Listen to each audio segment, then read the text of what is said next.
Assalamualaikum warahmatullahi wabarakatuh kepada anda semua. Selamat datang ke channel Kisah Seram Malaysia.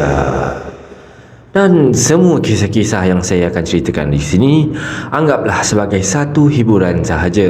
Tak ada kena-mengena dengan yang dah hidup, yang masih hidup ataupun yang dah meninggal dunia tersasul je aku ni. Tak ada kena-mengena ya. Marilah kita sama-sama berdoa kepada Allah SWT. Semoga Allah panjangkan umur dan murahkan rezeki, berikan kesihatan yang baik untuk kita semua dan permudahkan segala urusan kita di dunia dan di akhirat. Dan semoga Allah berikan syurga buat ibu dan ayah kita. Amin amin ya rabbal alamin. Dan tanpa membuang masa, marilah kita terus ke video yang pertama dengan lafaz Bismillahirrahmanirrahim. Mari kita mulakan.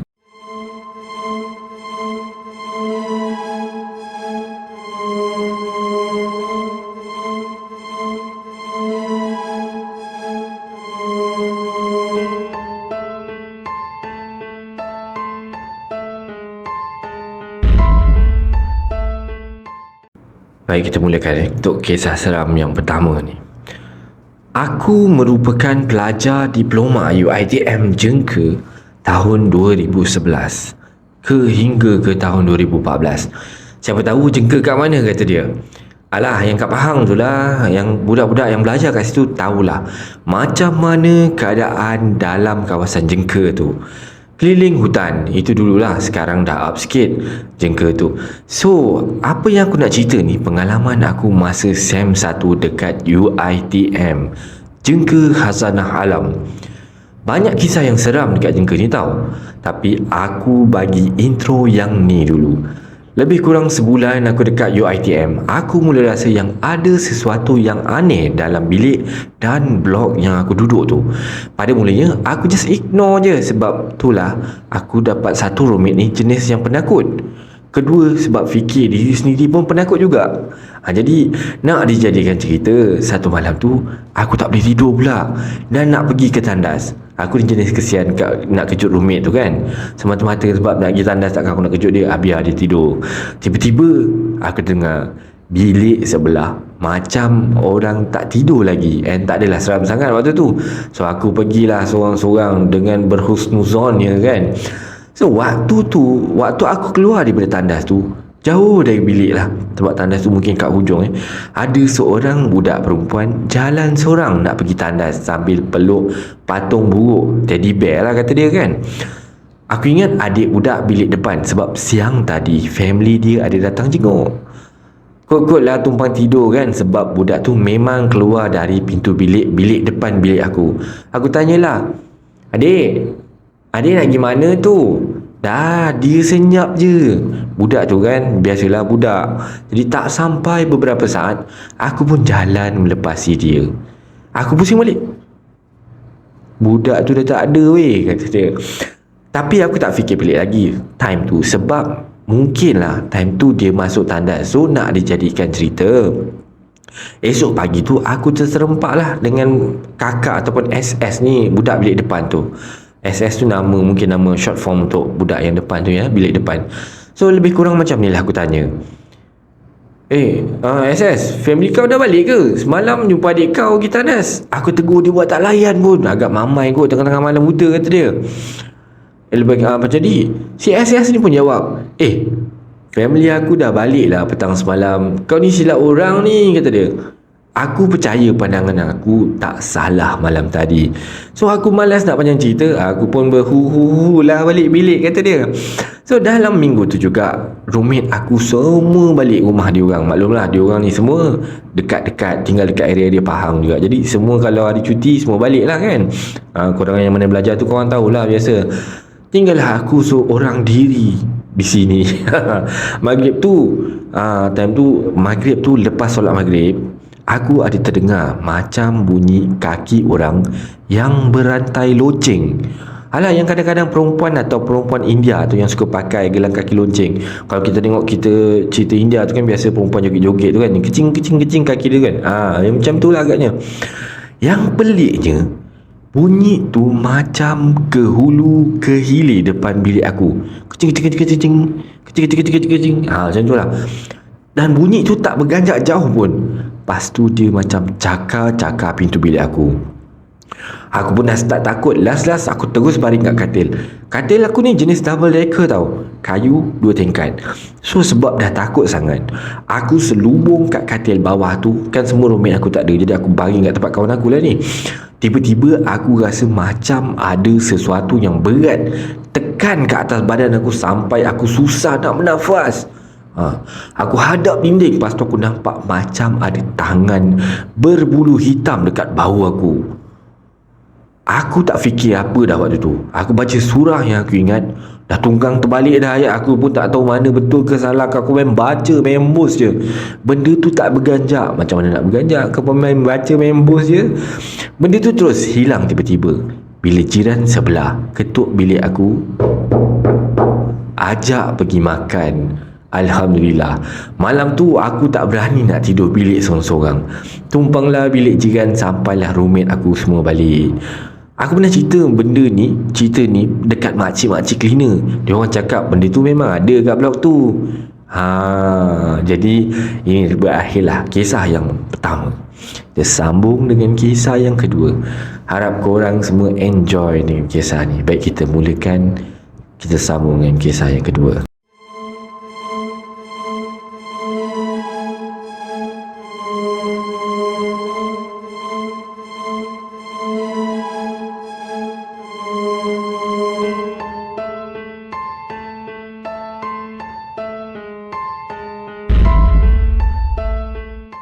Ini adalah kisah yang pernah terjadi kat aku pada 10 tahun yang lalu. Lama dulu, babe. Aku pada masa tu masih lagi di alam remaja dan bekerja di salah sebuah syarikat kecil. Aku dan 3 orang lagi rakan sekerja aku ni. Aku gelarkan seorang tu namanya Bob, seorang tu namanya Nur. Bob dengan Nur ni dia suami isteri dan seorang lagi nama dia Alung. Alung ni bukan nama sebenar. Plan nak pergi bercuti dekat salah sebuah pulau yang ada di negeri Pahang ni. Tapi disebabkan salah seorang kawan aku ni, dia tak boleh pergi jauh daripada atas faktor ni. Dia ada urusan lain pada hari tu. Jadi kami bertiga pun ubah haluan bercuti di salah sebuah pusat peranginan yang terkemuka di daerah Kemaman, Terengganu selama 3 hari 2 malam. Jadi pada malam hari pertama, aku dan kawan aku ni melalui hari yang sangat happy. Seronok jalan-jalan di Mesra Mall dan sekitar kawasan Kemaman, Terengganu tu lah. Disebabkan kawan aku yang Alung ni kena pulang ke rumah area Kuantan sebelum jam 3 pagi. Jadinya kami pun pulang ke chalet yang kami check in untuk berehat. Kami hanya menyewa 2 buah chalet saja. Berikutan pada malam hari yang berikutnya, hanya kami bertiga saja. Sebab pada malam hari dia ada 3 orang je lah. Sebab seorang Alung tu dah balik. Jadi tinggal Bob dengan Nur satu bilik sebab suami isteri, dan dia satu bilik. Jadi aku tidur seorang diri dalam satu chalet dan Nur dengan Bob tidur satu chalet. Dan pada malam tu kawan aku Alung ni balik rumah dia seorang diri dengan selamat. Pada keesokan hari jam 9 pagi, si Alung pun sampai ke chalet yang kami sewa. Dan lepas breakfast, kami berempat tak ada plan nak ke mana pun. Cuma nak bersiar-siar di kawasan itu, cuci-cuci mata je. Ya, tengah berjalan-jalan holiday kan, cuci-cuci mata lah. Chalet yang kami sewa dengan tempat jualan barang, tempat souvenir tu taklah jauh mana. Jadi kami berempat berjalan kaki je lah untuk pergi ke sana. Aku berjalan kaki di bahagian depan dan mereka bertiga di belakang aku. Sambil aku berjalan tu kat kaki 5 tu, aku ni boleh gatal tangan pula petik-petik bunga yang ada kat tepi-tepi pantai tu sambil campak-campak konon-kononnya macam dalam cerita-cerita orang putih gitu kan. Selesai mencuci-cuci mata dan poket kami pun balik semula ke chalet kami tadi. Sesampai di chalet, kami ternampak seorang pakcik ni. Dia tengah memancing dekat depan bilik yang kami sewa tu lah. Si Bob dan si Alung tu pun berminat juga nak memancing. Dia orang memang minat memancing. Dia suka-suka nak memancing kat situ lah. Sekian lama si Bob dan Alung ni menunggu sambil memancing kan, si Alung pun dapatlah menarik seekor ikan. Tapi tak tahulah nama apa waktu tu kan, nama ikan tu lah. Tapi mata kail tu terkeluar dari biji mati ikan tu. Lalu si Alung ni ambil ikan tu, cabut balik. Dia buang semula ikan tu ke dalam tasik. Malam pun kian menjelma. Melewati jam 1 pagi, si Along pun pulang semula ke rumah dia di area Kuantan. Dia patah balik lah ke Kuantan. Mungkin ada kerja-kerja apa, tak pastilah. Dalam setengah jam, aku bergolek-golek atas katil. Baru mula merasa mengantuk nak tidur, kata dia. Namun ada satu panggilan masuk dan tertera di skrin telefon aku tu nama si Along. So, aku pun angkatlah call daripada si Along ni. Tapi dia call semata-mata suruh aku kejutkan si Bob untuk angkat call dia yang tak berjawab. Dah banyak kali dia call Bob tu, kata dia. So, aku ni fikir 10 kali aku nak kejutkan Bob ni. Fikir betul ke nak kejutkan Bob malam. Sebab dia orang kan pasangan yang dah berkahwin kan. Takkanlah aku nak mengacau malam buta. Dia orang ni tidur bilik berasingan satu lagi. Dah lah jauh daripada bilik aku. Bukan bilik sebelah-sebelah kan, connection room. So aku gagahkan diri keluar bilik dan ketuk pintu bilik si Bob dengan si No ni. Bob, No, gitulah kata dia. Mujur dia orang sedar dan menyahut panggilan. Selesai je aku sampaikan apa yang si Along ni pesan, mereka berdua pun angkatlah call Along tu. Aku pun masuk semula bilik aku untuk sambung tidur. Namun aku dikejutkan sekali lagi dengan ketukan pintu bilik aku. Bila aku tanya siapa, rupa-rupanya si Bob dengan si No lah pula yang datang. Dah kenapa pula malam-malam datang bilik aku kan? Aku bukakanlah pintu. Tengok masing-masing bawa bantal nak tidur sekali dengan aku. Biar betik kan? Aku hilang lah. Tapi alasan diorang cakap nak teman aku tidur je. Sedangkan hari pertama, pada malam pertama tu, okey je aku tidur seorang-seorang, tak ada masalah pun. Jadi aku biarkan je lah, lantak lah korang kan. Aku, untuk pengetahuan korang, si Bob ni berbadan besar tau. Jadi kami tidur mengiring. Si Bob ujung, No kat tengah-tengah, dan aku paling tepi kat dinding. Dalam lena tu, aku bermimpilah seorang perempuan yang cantik, berambut panjang, lurus pula tu, hitam berkilau warna.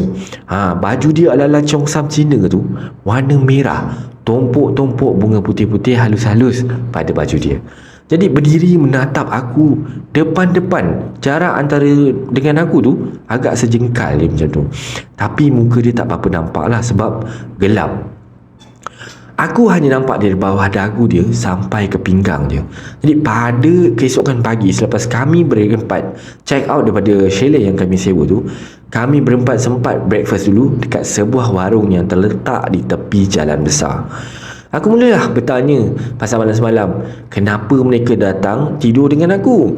Namun alasan diorang cakap tak ada apalah, cuma nak temankan kau tidur je, kata diorang. Aku yang malas nak tanya beria ni, aku diamkan je lah. Alah tak koma lah, kata dia. Tapi aku tak lama lepas tu, aku ceritalah pada diorang pasal apa yang aku mimpi. Mereka bertiga saling berpandangan dan mulalah bercerita antara mereka berdua kenapa mereka datang tidur dengan aku malam tu. Dan mereka bercerita yang pada malam tu, apabila si Along dalam perjalanan balik ke rumah, semasa Along tengah drive tu, kan, tiba-tiba kaki Along ni rasa kebas. Wah, aduh, kan, kebas ni yang main-main kalau kau kebas time tengah berenang, boleh meninggal tau. Sebab tak boleh berenang, kaki kejang semua kan. Jadi macam tu lah. So semasa Along tengah drive, tiba-tiba kaki Along tu merasa kebas, naik sampai ke tangan tau.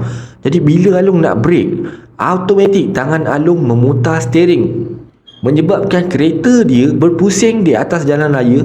Nasib baik waktu tu tak ada kenderaan lain. So Along ni pun cuba relax. Lepas dah jadi macam tu kan, Along cuba relax sekejap, relax, park kereta kat tepi jalan kereta tu dan cuba call Bob. So tapi sayangnya Bob tak angkat call pula, dan aku pula yang dia call, jadi mangsa lah untuk dia call kan. Tapi bila Bob dapat berita macam tu daripada Along, terus dia dan No datang bilik aku untuk pastikan yang aku tak kena gangguan macam Along kena. Dan Bob beritahu aku, semasa aku cerita yang aku mimpi tu, sebenarnya itu bukanlah mimpi yang aku alami, tapi itu adalah reality. Bob cakap benda tu berdiri dekat hujung kaki aku sambil merenung aku. Dan aku pun sama merenung makhluk tu sambil aku berbaring. Tapi mata aku celik. Mulanya aku fikir Bob ni saja je kot nak ngenyakat aku kan. Tapi fikiran aku meleset sama sekali apabila si Bob ni bagi tahu detail pasal makhluk tu. Benda tu pakai baju merah kan, dia ada corak bunga-bunga putih halus pada baju dia, betul tak? Waktu tu aku tergamam babe, sebab aku ni tak cerita detail pasal baju makhluk tu pakai. Aku cuma beritahu yang aku bermimpi seorang perempuan yang cantik tapi tak nampak rupanya, yang jelas menatap kosong pada aku, itu je. Tapi bila Bob cakap macam tu, baru aku percaya yang Bob tak tipu aku, yang dia pun nampak benda tu. Bila fikir, kenapa hanya aku dan Along saja yang kena kacau? Ya, baru aku teringat pasal aku jalan kaki di kaki lima sambil memetik bunga-bunga tu. Kan ada konon-konon yang filem-filem orang putih tu, petik-petik, dia campak-campak kan. Dan si Along pula memancing ikan, tapi mata kail terkena pada mata ikan tu. Untuk pengetahuan pendengar kisah seram Malaysia ni, si Bob ni adalah ahli silat gayung. So semasa dia, sebab tu dia ada ilmu, sikit-sikit ilmu lah, untuk menjaga aku semasa aku tidur.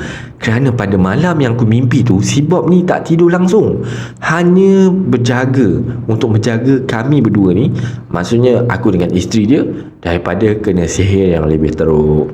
Jadi berakhirlah kisah seram Malaysia untuk kali yang ini. Harap anda semua enjoy dengan cerita-cerita yang saya sediakan untuk anda pada malam ini. Macam mana? Enjoy tak? Okey tak? Jadi sebarang komen, like dan share daripada anda semua amat-amatlah yang dihargai. Terima kasih pada yang dah subscribe tu. Jadi yang masih belum tu, bantulah saya dengan menekan butang subscribe tu. Jadi setiap kali anda tekan butang subscribe tu adalah ibarat anda memberi saya satu semangat untuk teruskan berkarya. Jadi anda semua bantulah saya untuk membuat banyak lagi video-video yang menarik, yang baik, yang berkualiti untuk anda semua tonton, insya-Allah. Jadi yang baik itu datang daripada Allah Subhanahu Wa Taala dan yang buruk tu datang daripada kelemahan diri saya sendiri. Dan saya akhiri kisah seram Malaysia pada malam ini dengan lafaz Assalamualaikum warahmatullahi wabarakatuh. Terima kasih.